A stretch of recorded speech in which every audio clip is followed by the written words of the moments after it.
Welcome to Frenchy Tales. Make your learning journey fun and exciting with engaging stories. Quand j'avais 27 ans, je travaillais dans un bureau à San Francisco. J'étais bon dans mon travail et mon avenir semblait prometteur. Je n'avais pas de famille, mais j'étais satisfait. Le samedi, je ne travaillais pas, alors je naviguais avec mon petit bateau dans la baie de San Francisco. Un samedi après-midi, je suis allé plus loin que d'habitude. Un vent fort a poussé mon bateau hors de la baie et dans l'océan Pacifique. J'étais bloqué et je n'avais aucun espoir de revenir.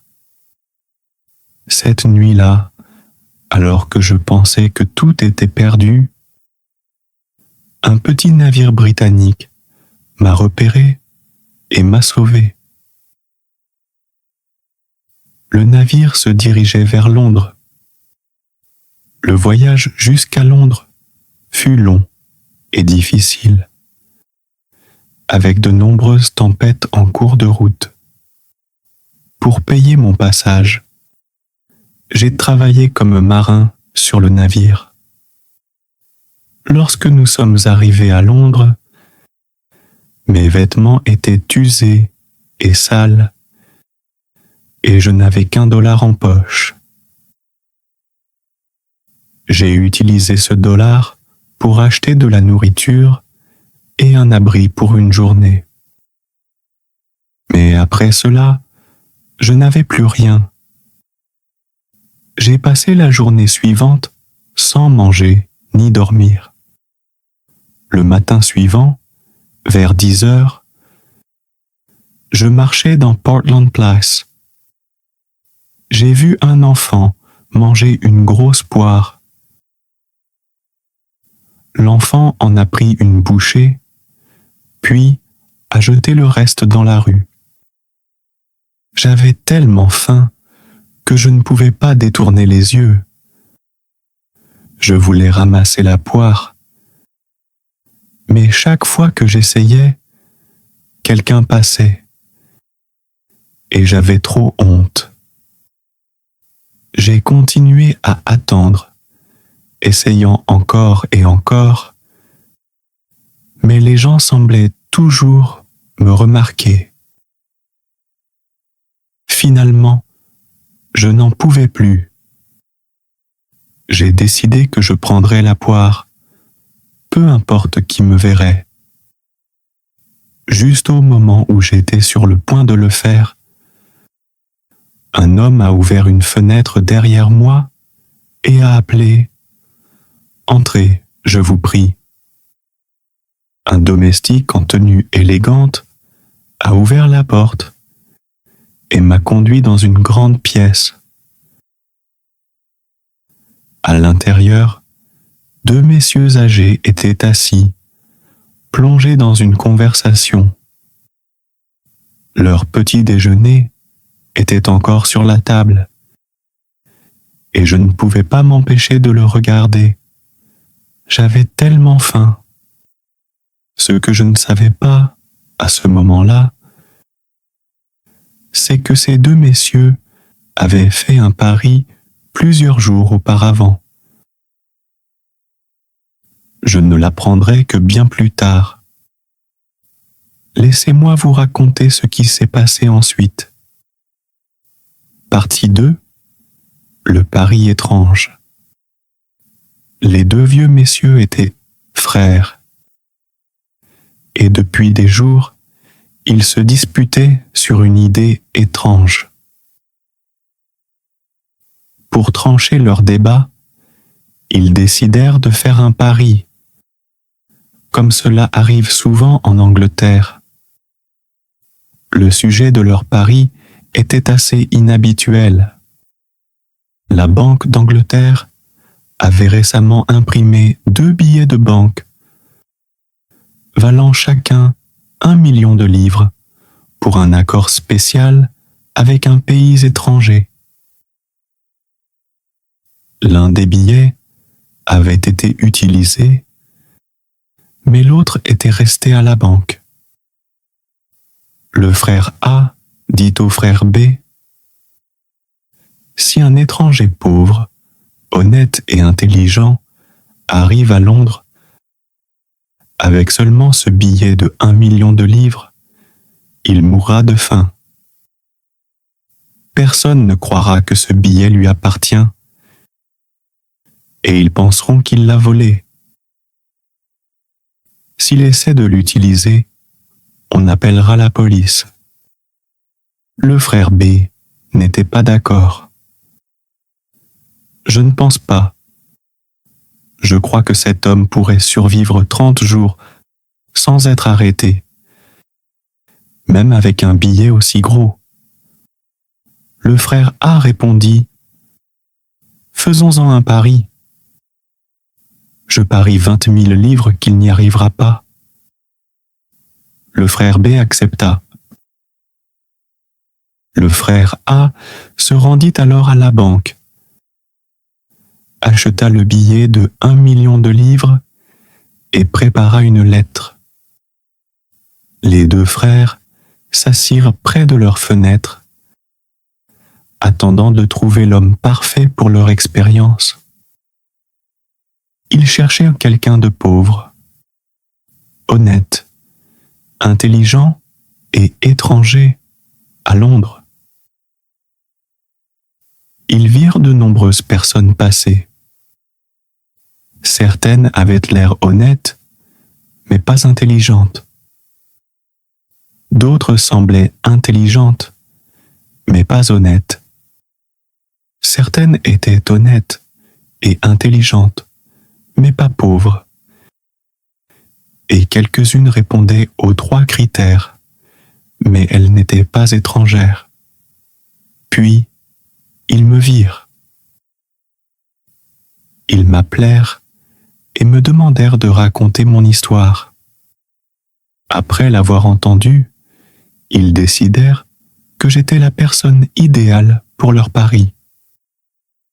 Ils me tendirent une enveloppe et dirent « Vous êtes l'homme que nous attendions. » J'étais perplexe et leur demandai des explications.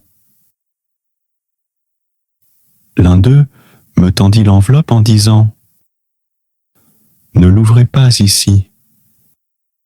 Allez dans votre chambre d'hôtel et lisez-la attentivement. » Je voulais en discuter davantage, mais ils refusèrent.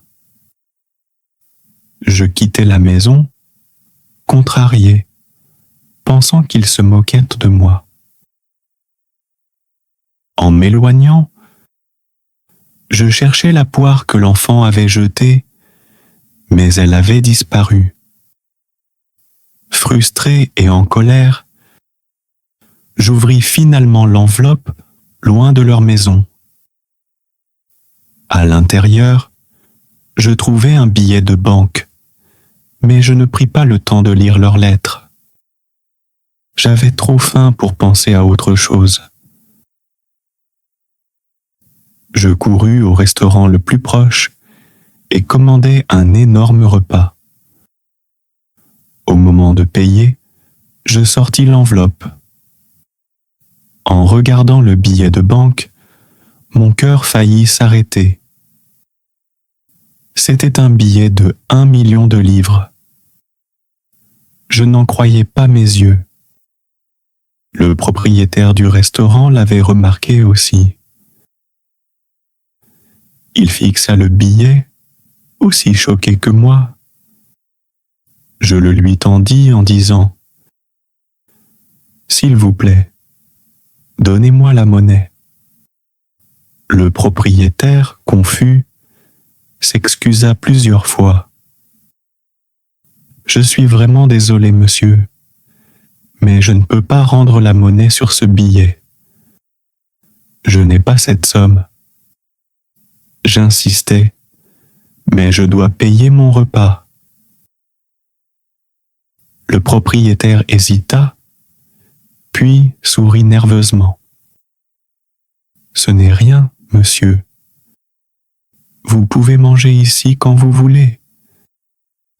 Et vous n'avez pas à payer tant que cela vous convient. Je vois que vous êtes un homme très riche qui aime jouer des tours en s'habillant comme un pauvre. Revenez quand vous le souhaitez. J'étais stupéfait, mais ne dis rien. Je quittai le restaurant, essayant encore de comprendre ce qui venait de se passer. Partie 3. La lettre. Après avoir quitté le restaurant, je me précipitai vers la maison des deux messieurs. Je voulais leur parler de l'erreur qu'ils avaient commise. Mes mains tremblaient lorsque je frappais à la porte. Le même domestique qu'auparavant vint ouvrir. « Je dois voir les deux messieurs, » dis-je avec anxiété. « Ils ne sont pas là, » répondit le domestique. « Pas là? Où sont-ils allés? »« Ils sont partis en voyage, » dit-il. « Où ça? » demandai-je. « Sur le continent, je crois. »« Quand reviendront-ils? »« Dans environ 1 mois, » dit-il nonchalamment. « 1 mois? » m'exclamai-je. « C'est une affaire sérieuse. Je dois leur parler dès que possible. » Le domestique haussa les épaules. « Je suis désolé, monsieur. Je ne sais pas comment les joindre. Le reste de leur famille est également absent, certains en Égypte, d'autres en Inde. Je me sentais frustré et désespéré. S'il vous plaît, dites-leur que je suis venu ici pour corriger une erreur. Dites-leur que je reviendrai demain. » Le domestique acquiesça. « Je leur ferai savoir, mais je doute qu'ils rentrent ce soir. »« Ne vous inquiétez pas, monsieur. Tout est en ordre. Ils vous recevront à leur retour. » Je quittai la maison, confus et accablé. Mes pensées tourbillonnaient, et je n'arrivais pas à comprendre ce que le domestique m'avait dit. Puis, je me rappelai de la lettre qu'il ne m'avait pas donnée. Je la sortis et la lus enfin. Vous êtes un homme intelligent et honnête. Vous êtes aussi pauvre et un étranger. Dans cette enveloppe, vous trouverez de l'argent. Il est à vous pour une durée de 30 jours. À la fin de ces 30 jours, revenez à cette maison. J'ai fait un pari sur vous. Si je gagne, vous pourrez obtenir n'importe quel emploi que vous désirez avec le salaire de votre choix. Il n'y avait ni nom, ni date, ni adresse sur la lettre. Comme c'était étrange. Je m'assis sur un banc dans un parc pour réfléchir. Que devais-je faire? Plus j'y pensais, plus je devenais confus. Les deux messieurs jouaient clairement un jeu avec moi, mais je ne comprenais pas les règles. Si j'essayais de rendre le billet à la Banque d'Angleterre, ils me poseraient trop de questions. Si je disais la vérité, personne ne me croirait, et on risquerait de m'envoyer dans un asile. Si je mentais, je risquerais d'être arrêté et jeté en prison. Je ne pouvais même pas donner le billet à quelqu'un d'autre. Aucune personne honnête n'oserait le prendre. Il n'y avait qu'une seule solution. Je devais garder le billet pendant les 30 jours entiers. Je devais le protéger avec soin et m'assurer qu'il ne se perde pas. Si j'aidais le monsieur à gagner son pari, il m'avait promis que je pourrais obtenir n'importe quel emploi avec un gros salaire. L'idée d'un avenir sûr et d'un bon emploi me remplissait d'excitation. Avec ce nouveau plan en tête, je me levai et commençai à marcher dans les rues animées de Londres, ressentant un mélange étrange d'espoir et de nervosité. Partie 4. Chez le tailleur. Pendant des jours, je passais devant une boutique de tailleur, regardant les beaux vêtements exposés en vitrine. Je mourais d'envie d'entrer et d'acheter quelque chose de neuf.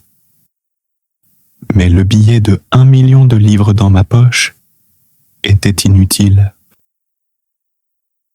Ce n'était pas quelque chose que je pouvais utiliser pour payer quoi que ce soit.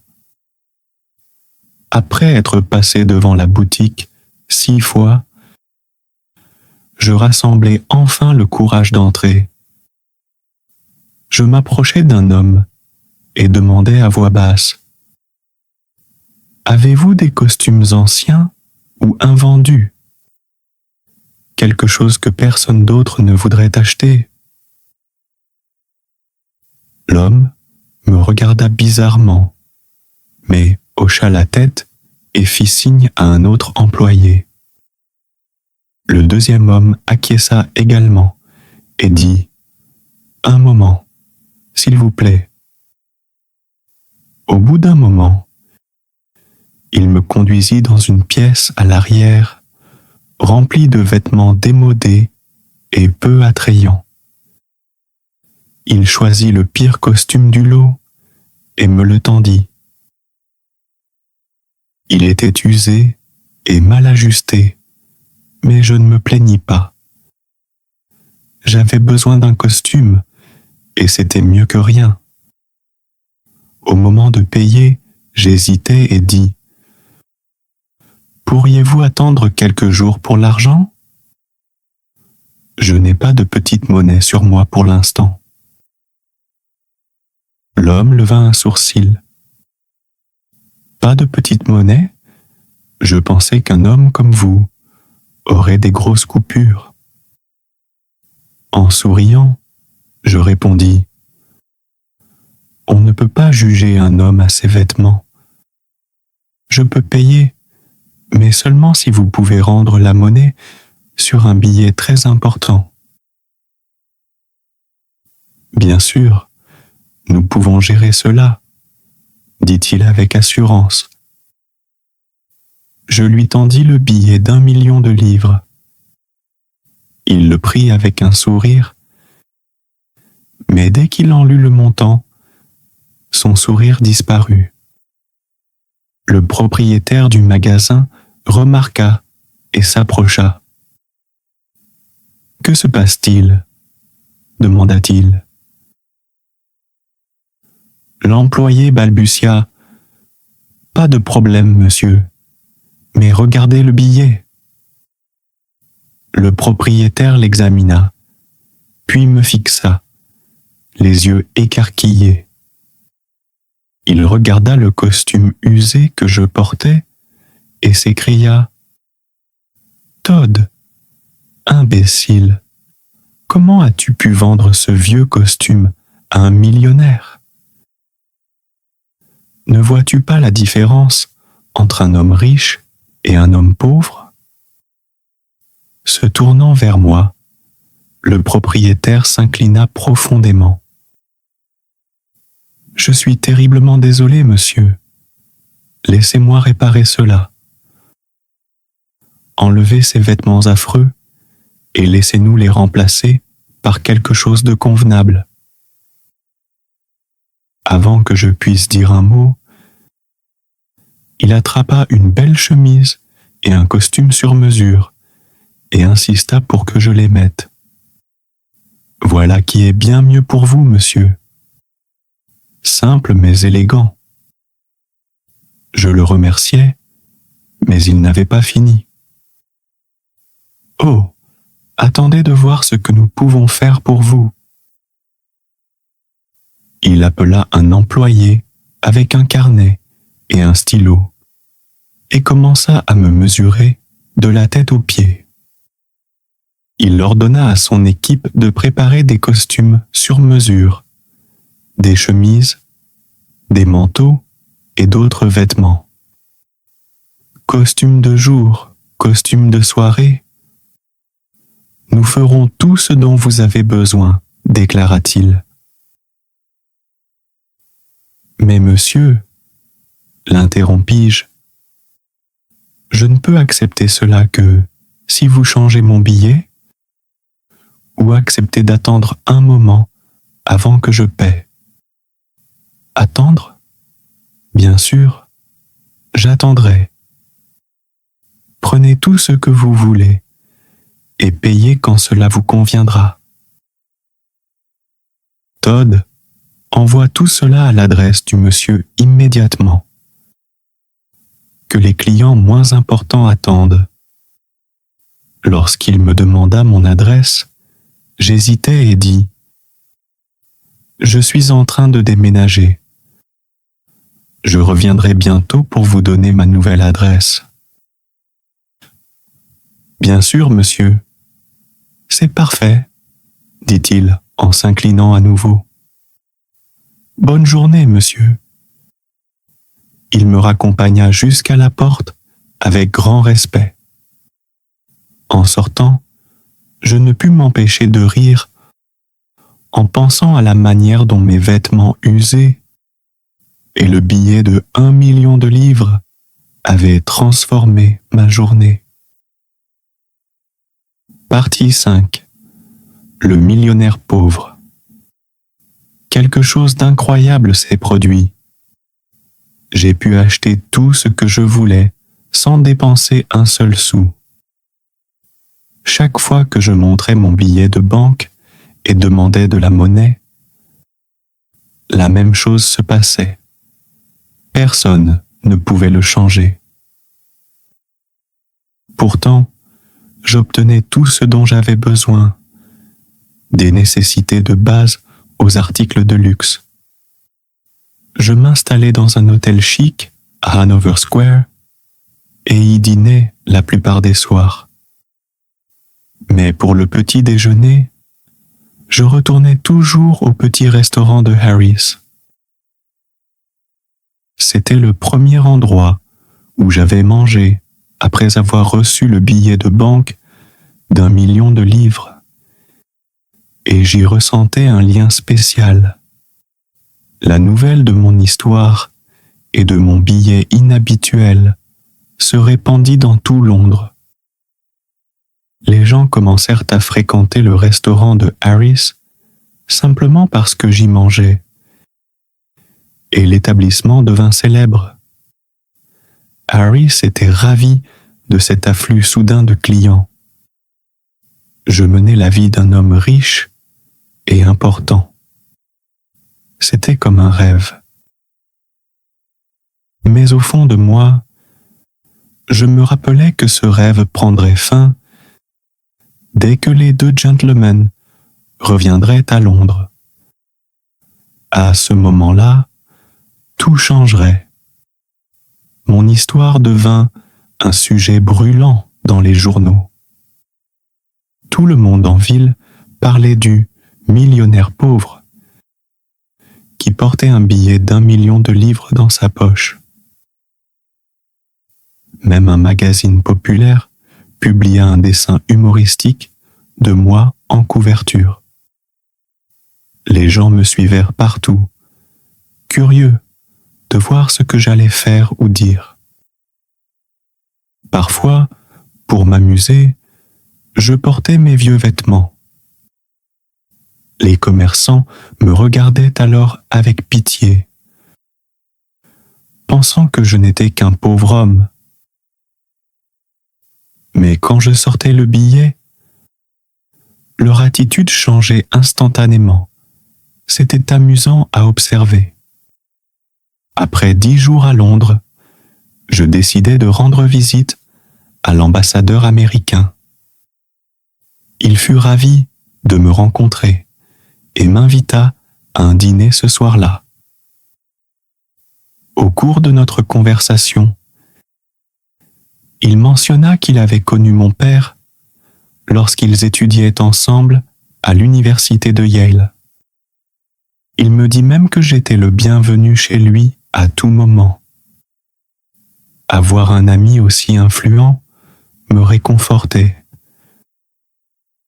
Je pensais en moi-même. J'aurais besoin de quelqu'un comme lui quand la vérité sur le billet et le pari éclatera. Je veux aussi que vous, lecteurs, sachiez que je prévoyais de rembourser tous ceux qui m'avaient vendu des marchandises à crédit. Si je gagnais le pari pour les 2 gentlemen, ils m'avaient promis un poste important avec un salaire élevé. J'avais décidé d'utiliser mon premier salaire annuel pour rembourser chaque commerçant qui m'avait fait confiance. Partie 6. Le dîner. Il y avait 14 personnes au dîner.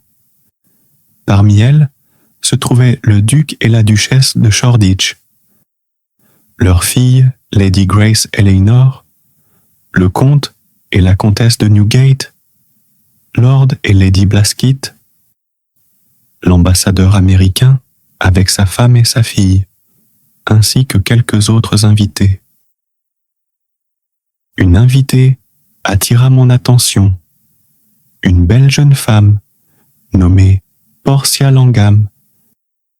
Elle avait 22 ans et je tombai instantanément amoureux d'elle. À ma grande surprise, elle semblait ressentir la même chose pour moi. Au cours de la soirée, le majordome introduisit un autre invité, Monsieur Lloyd Hastings. Dès que Lloyd me vit, il s'exclama « Je vous connais ». « Oui, probablement », répondis-je.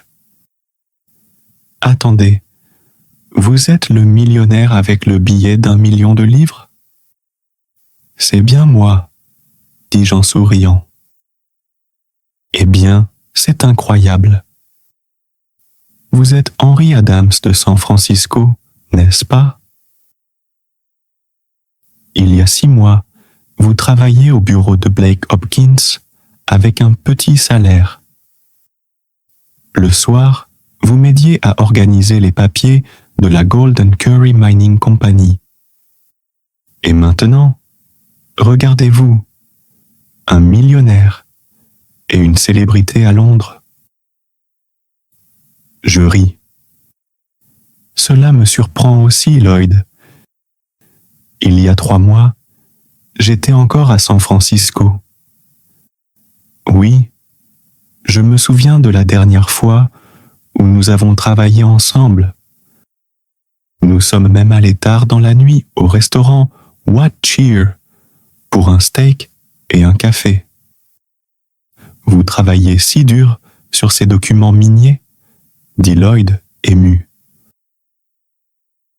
Je m'en souviens, dis-je. Vous m'aviez demandé de venir à Londres pour aider à vendre des actions de la mine Golden Curry, mais j'ai refusé. Je ne voulais pas quitter mon travail à l'époque. Et vous aviez raison, Henry. C'est impossible de vendre ces actions à Londres. Mon plan a échoué, et maintenant je suis ruiné, dit Lloyd tristement. Ne vous inquiétez pas. Après le dîner, vous me raconterez tout. Je vous aiderai du mieux que je pourrai, répondis-je. Lloyd hocha la tête, soulagé. L'heure du dîner arriva. Mais en raison du système de préséance anglais, il n'y eut pas de repas. Le duc voulait s'asseoir à la tête de la table, tout comme l'ambassadeur américain. Puisqu'aucun des deux ne voulait céder sa place, nous n'eûmes rien à manger, sauf un petit plat de sardines et une fraise. J'ai appris plus tard que les Anglais mangent souvent avant de tels dîners pour ne pas avoir faim. Après cela, le groupe joua à un jeu de cartes appelé cribbage. Les Anglais ne jouent jamais pour le plaisir. Ils jouent toujours pour gagner. Mais je m'intéressais peu au jeu. Mon attention était entièrement tournée vers Portia. Pendant que nous jouions, je me penchai vers elle et lui dis « Mademoiselle Langham, je vous aime. » Elle sourit et répondit doucement « Monsieur Adams, je vous aime aussi. » Ce moment rendit la soirée inoubliable. Nous rîmes, parlâmes et partageâmes des histoires.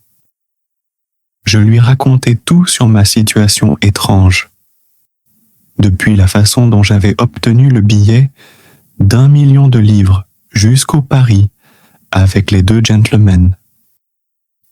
Elle trouva l'histoire hilarante et rit tellement que je me mis à sourire moi aussi.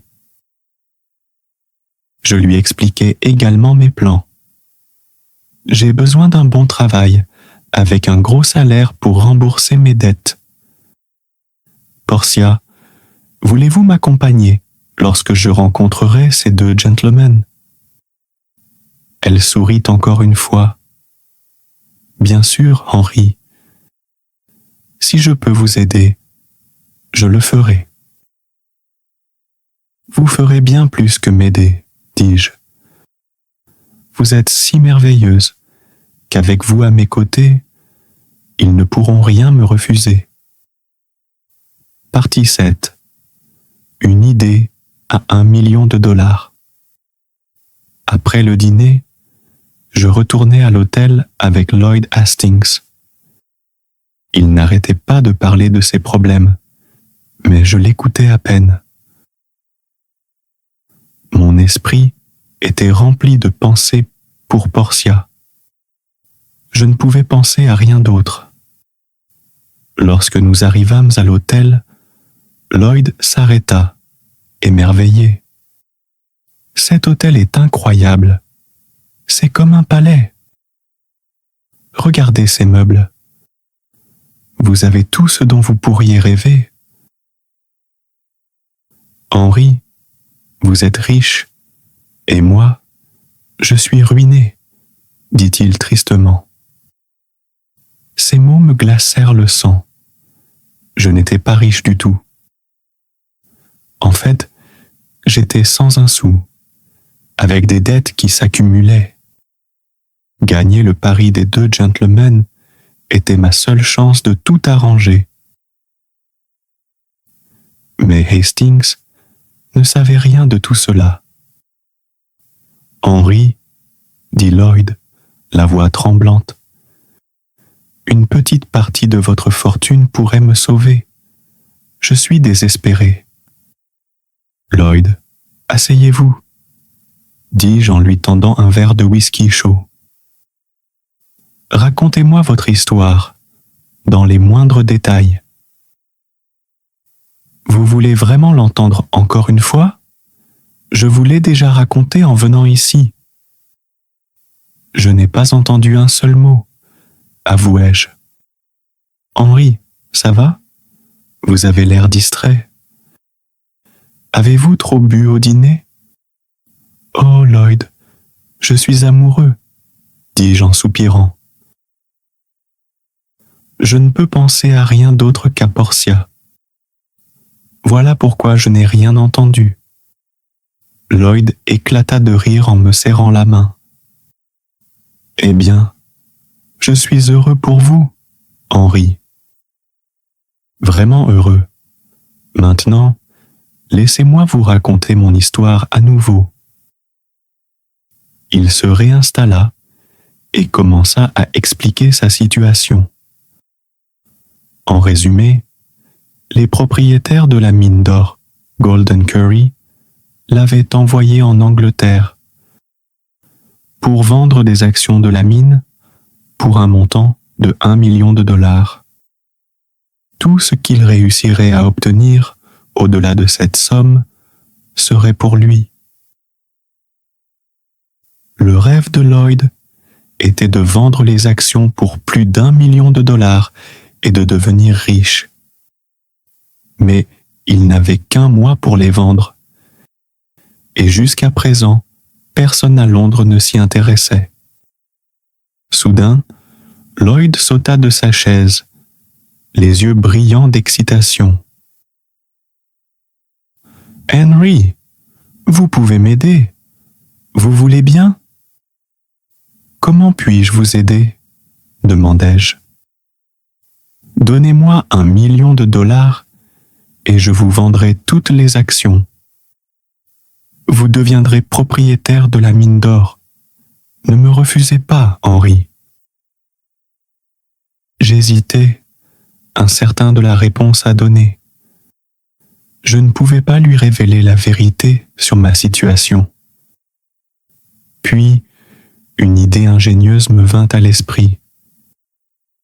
Je pris un moment pour y réfléchir, puis dis calmement, « Lloyd, je vais vous sauver. »« Vous le ferez ?» demanda Lloyd, son visage s'illuminant. « Alors je suis déjà sauvé. Comment pourrais-je jamais vous remercier ? » « Laissez-moi finir, dis-je.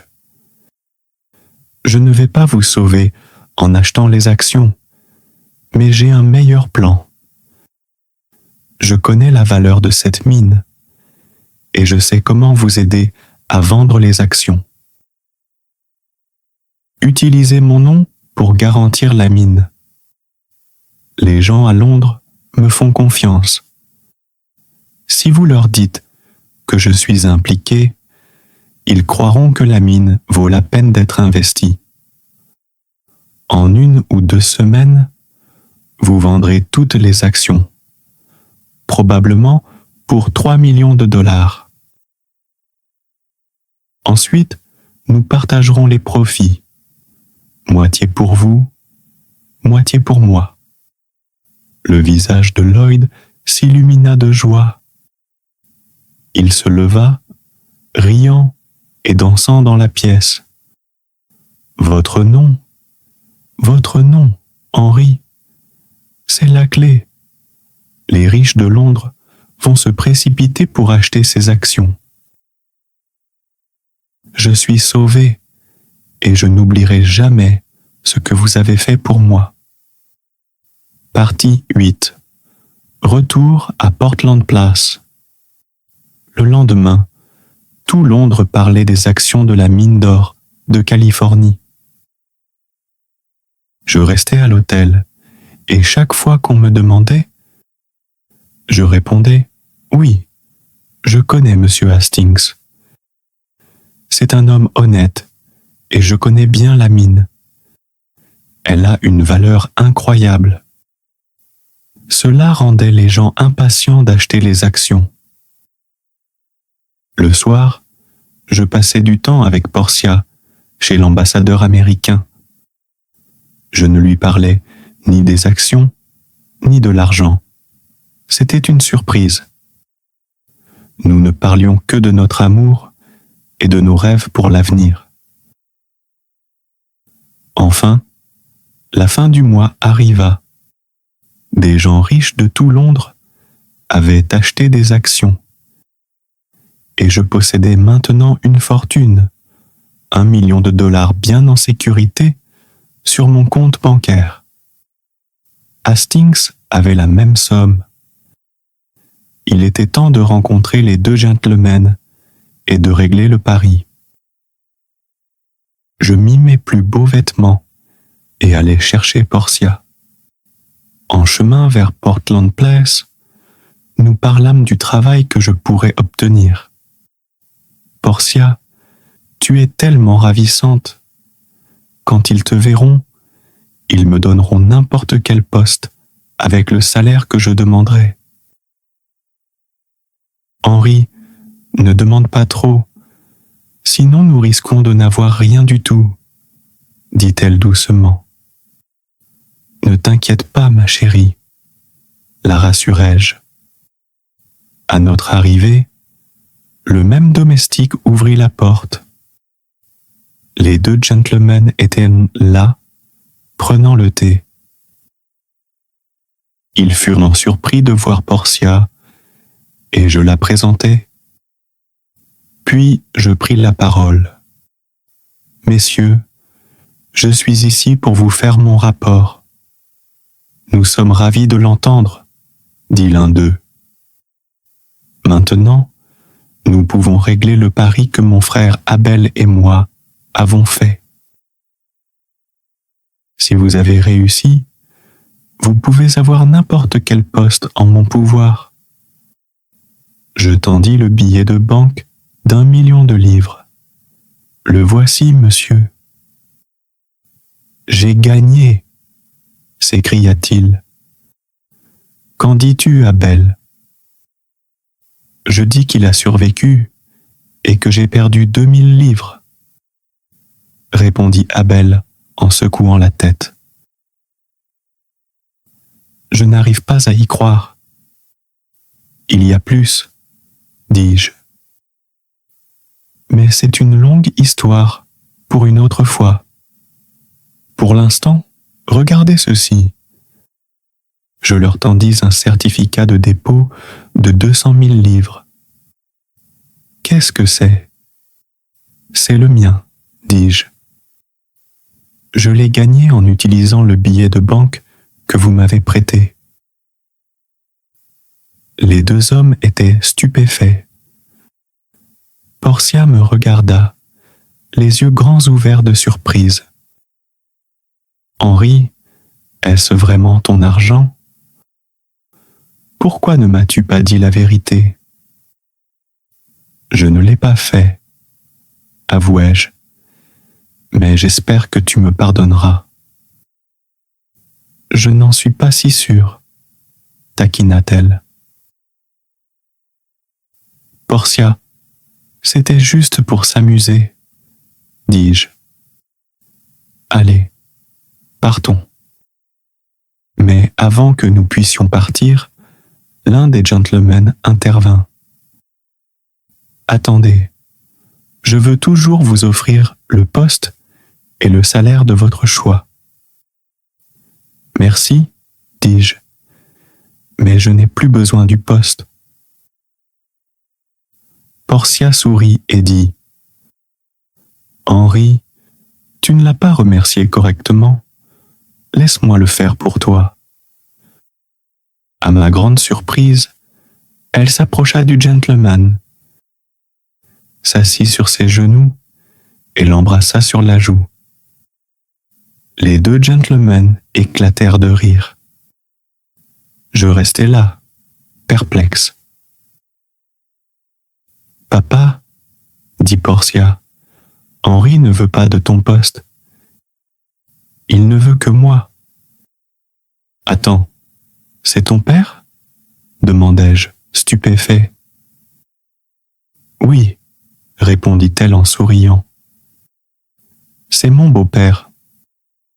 Maintenant, comprends-tu pourquoi j'ai tant ri quand tu m'as raconté ton histoire? Je me tournai vers son père. Monsieur, je retire ce que j'ai dit. Il y a un poste que je veux. Et lequel? Demanda-t-il. Je veux le poste de votre gendre. Eh bien, dit-il en riant. Mais vous n'avez jamais occupé ce poste auparavant.